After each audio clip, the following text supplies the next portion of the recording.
이달 중순부터 재확산하기 시작한 코로나19가 대전과 세종, 충남에서도 빠르게 번지고 있습니다.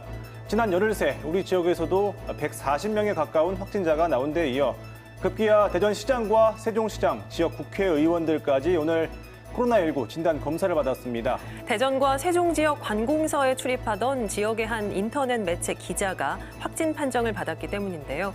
같은 현장에 있었던 KBS 출입 기자 역시 밀접 접촉자로 분류돼 현재 검사 결과를 기다리고 있습니다. 저희 KBS는 만일의 사태에 대비해서 외부 접촉을 차단하고 취재도 최소화했는데요. 이에 따라 오늘 7시 뉴스는 부득이하게 축소 방송한다는 점 미리 전해드립니다. 8월 24일 월요일 7시 뉴스 시작합니다. 먼저 이 시각 주요 뉴스입니다. 대전시청과 세종시청 등 대전과 세종의 주요 기관을 출입하는 인터넷 매체 기자가 코로나19 확진 판정을 받았습니다. 허태정 대전시장과 이춘희 세종시장, 지역 국회의원들도 접촉자로 분류돼 코로나19 진단 검사를 받았습니다. 외래 진료 환자가 3,000명에 달하는 순천향대 천안병원이 의료진의 잇따른 코로나19 확진 판정으로 오늘 외래 진료를 전면 중단했습니다. 질병관리본부는 해당 병원에서 추가 확진자가 나올 경우 시설 폐쇄도 검토 중입니다. 최근 충남 지역의 코로나19 확산 양상이 천안 줌바댄스 사태 때보다 위협적이라는 방역당국의 진단이 나왔습니다. 월별 확진자 수도 이미 최고치를 기록했고 감염원도 다양해져 확산을 막는 게 더 어려워지고 있다는 분석입니다. 지난 집중호우로 큰 수해를 입은 금산과 예산군, 대전 동구의 중앙동이 오늘 3차 특별 재난지역으로 선포됐습니다. 이로써 충남은 지난 1차 선포 때 천안과 아산에 더해 총 4개 시군이, 대전은 1개 동이 국비 지원과 세제 혜택을 받게 됐습니다. 어젯밤부터 오늘 사이 대전과 세종, 충남에서는 26명이 코로나19에 추가 확진됐습니다. 대덕특구 출연연구원에서 첫 확진자가 나오는가 하면 주요 행정기관을 드나들었던 한 인터넷 매체 기자가 확진되고 순천향대 천안병원에서도 확진자가 잇따르고 있어 방역에 초비상이 걸렸습니다. 취재기자 연결합니다. 백상현 기자, 상황 자세히 전해주시죠.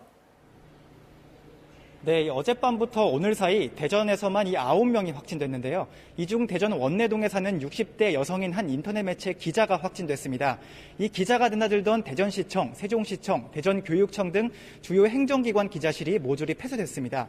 저도 코로나19 확산 방지를 위해 저희 방송국에서 관련 내용 전해드리고 있습니다. 이 해당 확진자는 지난 18일부터 대전시와 대전시의회, 대전교육청, 세종시청, 민주당 행사 등 각 기관을 출입하며 기사를 써온 것으로 알려졌습니다. 이 대전 대덕특구 정부출연연구원에서도 첫 확진자가 나왔습니다.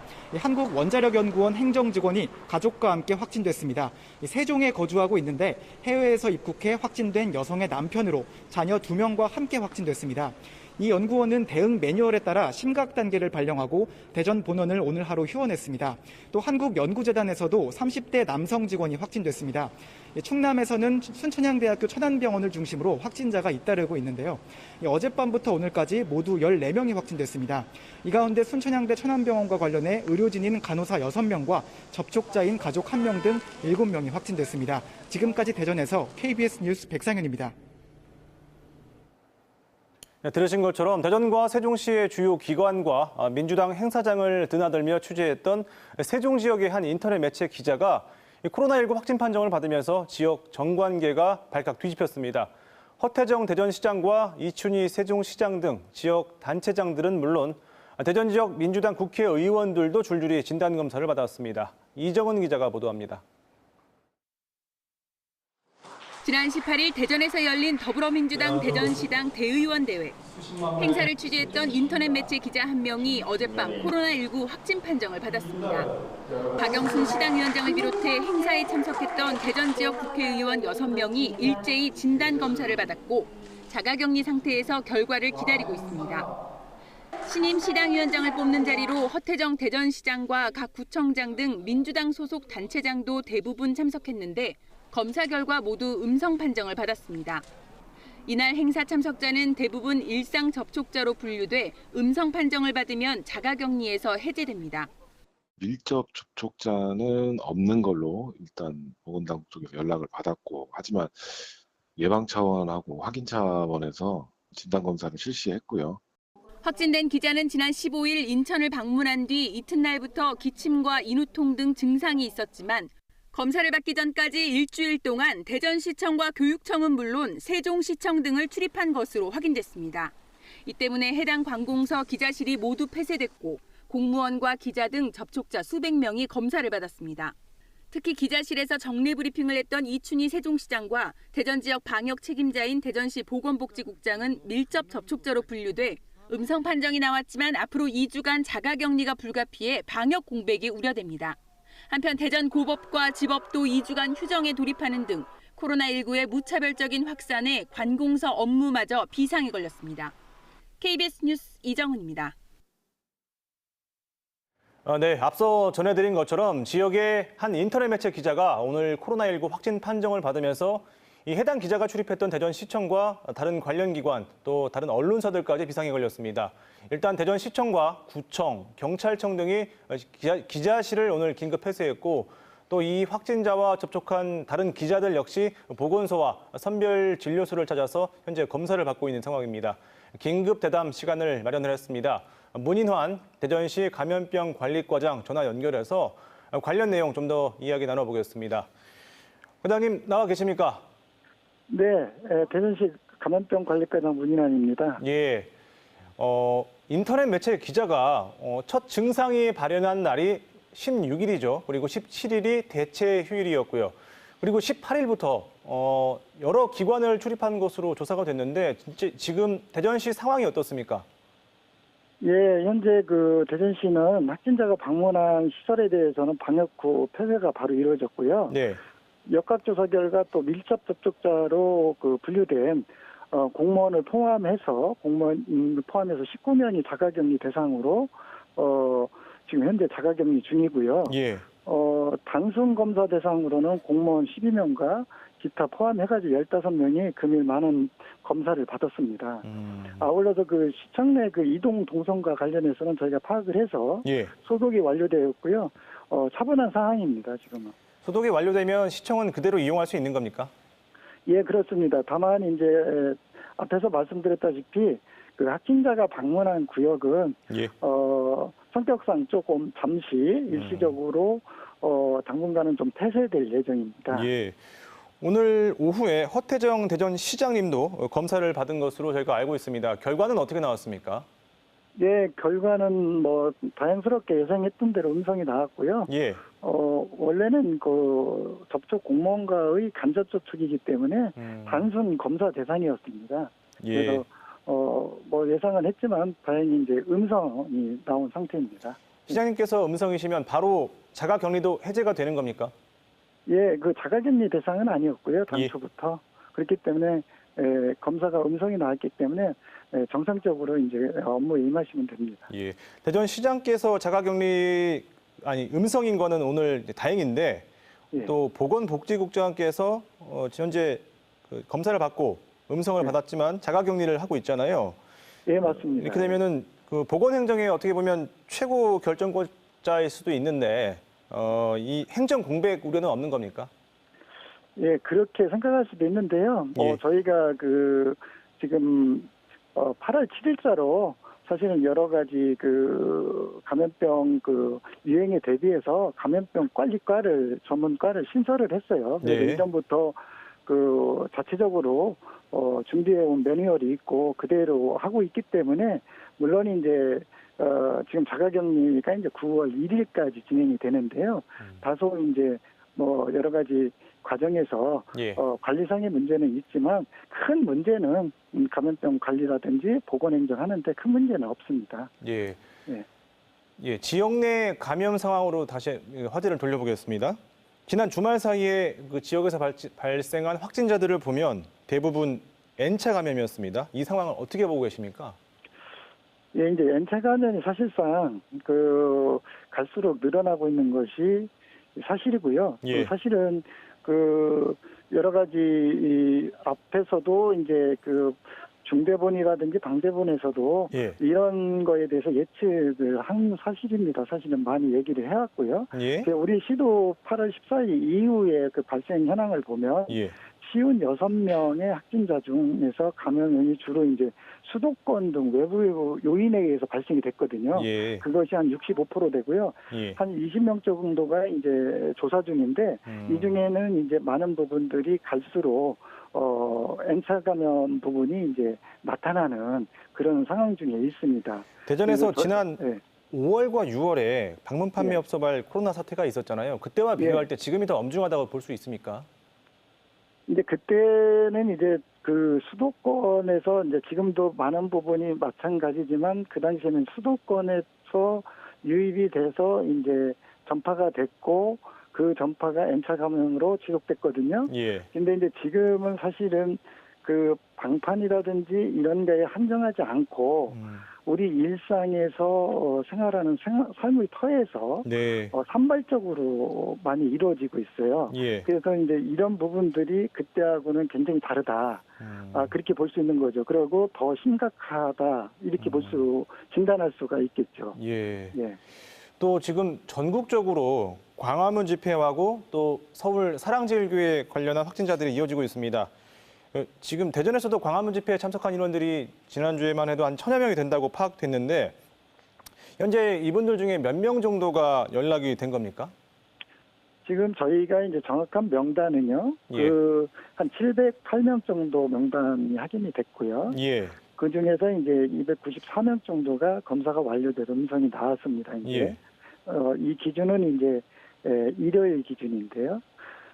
지난 일요일 기준인데요. 미검사자가 한 414명 정도 돼서 일일이 전화를 다 했습니다. 예. 해가지고 검사 안내를 129명 했고요. 예. 네, 나머지 이제 115명 정도가 그 연락이 안 된다든지 예. 통화를 끊는다든지 뭐 여러 가지 이제 그런 경우가 있는데 예. 이분들에 대해서는 중앙 지침대로 진단검사 문자 메시지를 지속적으로 지금 발송하고 있고요. 예. 계속 전화도 이제 통화가 되면 드리려고 합니다. 계속 연락이 안 될 경우에 경찰 수사도 의뢰하실 계획이 있습니까?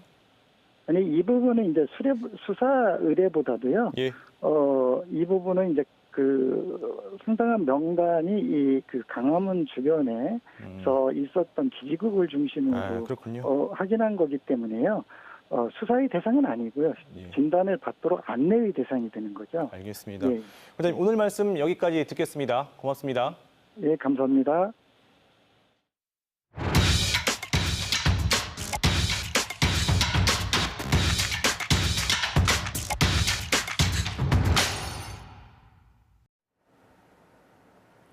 의료진 여러 명이 확진된 순천향대 천안병원이 오늘 외래 진료를 전면 중단했습니다.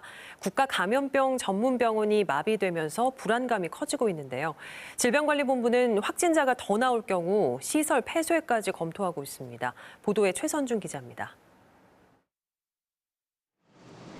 평소 외래 진료 환자만 3,000명에 이르는 순천향대 천안병원. 오늘 하루 외래 진료를 전면 중단했습니다. 소화기내과 내시경실과 응급중환자실 간호사가 확진 판정을 받았기 때문입니다. 이를 모른 많은 환자들이 병원을 찾았다가 발길을 돌렸고 선별진료소를 통해 간단한 약 처방만 이뤄졌습니다. 선별진료실을 통해 가지고 시급히 약 처방이 필요한 분들이나 처치가 필요한 분들 같은 경우는 저희가 적극적으로 도와드렸어요. 직원과 환자 2,600여 명 가운데 검사를 받은 1,000여 명은 음성이 나왔습니다. 동선이 겹치지 않는 직원과 환자 가족 200여 명은 자발적인 검사를 권유했습니다. 병원 측은 외래 진료를 신속히 재개할 수 있도록 검사를 서두르겠다는 입장이지만 방역당국은 병원 내 다른 부서에서도 확진자가 나오면 시설 폐쇄도 검토하고 있습니다. 혹여라도 타 어떤 부서라든가 이런 데서 확진자가 발생했을 때는 병원 전체를 좀 폐쇄하는 것을 질병관리본부에서 권고한 사항입니다. 이런 가운데 천안시 의회도 비상이 걸렸습니다. 광화문 집회에 참석했던 주민 1명이 확진됐는데 통합당 시의원 1명과 버스에서 밀접 접촉했기 때문입니다. 출석을 하지 말아달라고 요청했는데도 불구하고 이틀 연속해서 의회를 나오시는 바람에 방역당국은 해당 시의원의 접촉자를 파악하는 한편 자가격리 통보 이후에 대인 접촉 사실이 확인되면 행정처분할 예정입니다. 한편 천안시는 지난 19일 이후 10명의 관련 확진자가 나온 목천읍 동산교회에 대해서는 신도 명단 61명을 확보해 검사한 결과 모두 음성이 나왔다고 밝혔습니다. KBS 뉴스 최선중입니다. 최근 충남의 코로나19 확산 양상이 지난 2월 천안 줌바 댄스 때보다 더 위협적이라는 방역당국의 진단이 나오고 있습니다. 한 곳의 감염원에서 대규모 확진자가 쏟아졌던 당시와는 달리 여러 감염원에서 동시에 확산되면서 이번 달 충남의 확진자 수가 월별 최고치를 기록했습니다. 유진환 기자입니다. 천안 줌바 댄스 관련 코로나19는 2월부터 3월까지 이어지면서 103명의 확진자가 나왔습니다. 이 기간 충남 확진자의 90% 이상에 해당돼 대규모 확진자가 한 곳의 감염원에서 발생한 양상이었습니다. 하지만 최근 충남에 다시 확산 중인 코로나19는 이와 달리 전파 경로가 다양합니다. 수도권 유입에다 사랑제일교회, 광화문 집회 관련 등으로 감염 경로가 분산돼 있습니다. 때문에 방역당국은 역학조사는 물론 확산 차단에도 상당히 어려움을 겪고 있습니다. 최근에는 수도권 교회나 광화문 집회 참석자 이런 분들에 대한 현황 파악도 어렵고 검사를 기피하고 거부하는 경우도 있습니다. 확산 속도 역시 빨라졌습니다. 이달 들어 충남의 코로나19 확진자는 모두 80여 명. 줌바 댄스 관련 코로나19 확진자가 쏟아졌던 지난 2월 63명, 3월 68명을 이미 넘어섰습니다. 여기에다 천안과 아산에 집중됐던 그때와 달리 태안과 보령, 홍성 등 충남 서해안 시군에서도 동시다발적으로 확진자가 잇따르고 있습니다. 충남 같은 경우에는 수도권과 밀접한 관계가 있는 곳이기 때문에 우리 군 같은 경우에도 특히 관광지가 많고 해서 계속적으로 위험에 노출이 돼 있다고 생각을 하거든요. 충청남도는 사랑제일교회나 광화문 집회 관련자 1,200여 명에 대한 코로나19 진단검사가 마무리 단계지만 여전히 외부 유입이나 지역 내 감염은 당분간 계속될 것으로 보고 사태를 주시하고 있습니다. KBS 뉴스 유진환입니다. 전국 어디서나 누구나 코로나 감염에 노출될 수 있는 위험한 상황입니다.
네, 다음 소식입니다.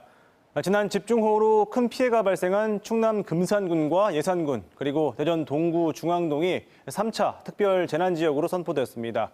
국비 지원으로 수해 복구 작업에 속도가 붙을 전망입니다. 이현경 기자입니다. 집중호우로 인한 용담댐 방류로 6개 마을이 침수된 금산군, 인삼밭 200만 제곱미터 등이 순식간에 쑥대밭으로 변했습니다. 중앙재난안전대책본부의 합동조사 결과 공식 집계액으로 161억 원의 재산 피해가 났습니다. 예산군도 읍내 전통시장이 물에 잠기는 등 191억 원의 피해가 났고 대전시 중앙동 역시 지하차도가 침수되면서 고가장비 훼손 등으로 10억 원 넘는 피해가 발생한 것으로 집계됐습니다.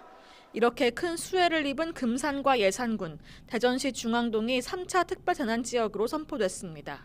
청와대는 특별재난지역을 읍면동 단위로 검토하라는 문재인 대통령의 지시에 따라 피해 복구에 소외되는 지역이 없도록 특별재난지역을 추가 지정했다고 밝혔습니다. 이로써 충남에선 1차 선포 때 지정된 천안과 아산에 더해 4개 시군이 특별재난지역에 포함됐습니다. 특별재난지역에는 공공시설 복구비가 최대 86%까지 국비로 지원되고 피해 주민에겐 주택 전파 요실 1,600만 원, 반파 800만 원, 침수 200만 원, 세입자 입주 보증금이나 임대료 300만 원 가운데 80%를 국비로 지원받게 됩니다. 또 통신이나 전기료, 도시가스 요금 등의 감면 혜택도 주어집니다. 국비 지원 등이 대폭 확대되고 지방비 부담이 크게 경감되어 재복구에 가속도가 붙게 되는 만큼 정부 이번 선포를 220만 도민과 함께 적극 환영한다는 말씀을 드립니다. 하지만 금산군은 특별재난지역이 선포됐다 하더라도 인삼밭 등의 피해를 보상하기엔 지원금이 턱없이 부족하다며 이번 수해가 댐 방류량 조절 실패에 따른 인재로 보고 한국수자원공사에 피해 보상을 촉구하는 국민 서명운동에 돌입했습니다. KBS 뉴스 이연경입니다. 지난 2018년 세계 최초로 우리나라가 상용화에 성공한 5G 기술을 이제 제조업 생산 현장에서도 활용할 수 있게 됐습니다. 국내 연구진이 무선통신 5G 기술을 이용한 스마트 공장 시연에 성공했습니다. 조영호 기자입니다. 치과용 의료기기 등에 사용되는 정밀 모터를 생산하는 라인입니다. 이동형 로봇이 투입돼 부품을 자유자재로 옮기거나 다른 생산 라인으로 이동시킵니다. 스마트 공장 형태의 테스트베드에 사용되는 이 로봇은 무선통신 5G 기술로 제어됩니다. 한국전자통신연구원과 생산기술연구원 등이 5G 표준 규격의 산업용 사물 인터넷을 활용해 공동 시연에 성공했습니다. 기존 생산 라인은 중간에 고정된 레일을 따라 움직이는 로봇을 사용한 반면 이번 기술은 5G를 통한 무선 제어로 로봇의 영역 확장과 변경에 제약이 없습니다. 5G가 제공하는 저지연 고신뢰 통신 기술을 이용을 하면 마치 무선이지만 유선으로 연결된 것처럼 실시간으로 모니터링되고 그러니까 설비들이 컨트롤될 수 있는 제조업 생산 현장 등 다양한 산업 분야에서 스마트 공장 시대를 앞당길 전망입니다. 5G 기술을 통해서 그러니까 제품의 어떤 품질이 우선 올라갈 거고 생산성이나 이런 것들도 당연히 올라갈 거라고 생각을 하고 있습니다. 연구팀은 내년에 대전과 경북 경산을 연결하는 스마트 공장 제어 시연을 한 뒤 오는 2022년에는 핀란드, 오울루 대학 등 해외와의 원격 제어 시스템 구축도 추진할 계획입니다. KBS 뉴스 조용입니다. 제8호 태풍 바비가 충남 서해안을 따라 북상할 것으로 예상되면서 충청남도가 긴급 대응에 나서기로 했습니다. 충청남도는 일부 지역에서 아직 장마로 인한 수해 복구 작업이 끝나지 않은 상황에서 태풍이 북상하면서 각 시군의 선박이나 양식장, 비닐하우스, 크레인 등 강풍 취약 시설을 중심으로 사전 점검을 지시했습니다.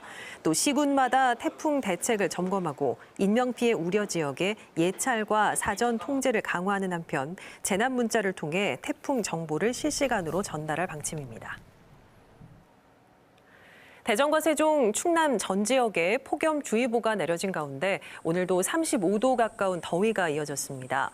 오늘 낮 최고 기온은 대전 문화 34.6도, 공주 정안, 논산 33.9도, 세종 33.8도 등 31도에서 35도 분포를 보였습니다. 지역에 내려진 폭염특보는 내일까지 이어지겠으며 대전과 세종, 공주에 내려진 폭염특보는 내일 오전 11시를 기해 주의보에서 경보로 격상되겠습니다. 내일 낮 최고 기온은 32도에서 34도 분포로 오늘과 비슷하겠습니다. 한편 북상 중인 제8호 태풍 바비는 모레 오후부터 영향을 줄 것으로 예상됩니다. 가급적 집에 머물고 또 사람들과 접촉할 때는 마스크를 항상 제대로 써달라. 정은경 중앙방역대책본부장이 어제 브리핑을 통해 한 말입니다. 이곳 스튜디오 역시 이전과는 다른 분위기 속에서 오늘 뉴스를 진행했는데요. 불편을 감내하고 방역 수칙을 따르는 일 외에는 달리 방법이 없어 보입니다. 7시 뉴스 마칩니다. 내일 뵙겠습니다.